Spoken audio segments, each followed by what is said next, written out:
Hi friends, praise the Lord. దేవుని పరిశుద్ధ నామానికి మహిమ కలుగును గాక. మీరందరూ బాగున్నారా? మేము కూడా మీకోసం ప్రార్థన చేస్తున్నాము.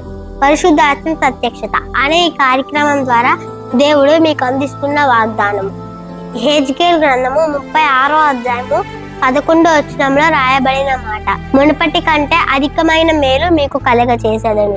ఇప్పటి వరకు మీకు దేవుడు చేసిన మేలుల కంటే మీరు దేవుని సన్నిధిలో నాటబడినప్పుడు దేవుడు ఇంకా అధికమైన మేలులు మీకు కలుగచేస్తాడు. దావీదు దేవుడికి ఎలా విధేయత చూపాడో, ఇస్సాకు అబ్రహాముకి ఎలాగా విధేయత చూపాడో, మనం కూడా దేవునికి విధేయత చూపినప్పుడు, ఆయన సన్నిధిలో నాటబడినప్పుడు మనల్ని దేవుడు వాడుకుని అనేకమైన మేలులు దేవుడు జరిగిస్తాడు. ఈ వాగ్దానం మీ జీవితంలో ఖచ్చితంగా దేవుడు నెరవేర్చును గాక. అందరికీ వందనాలు. God bless you.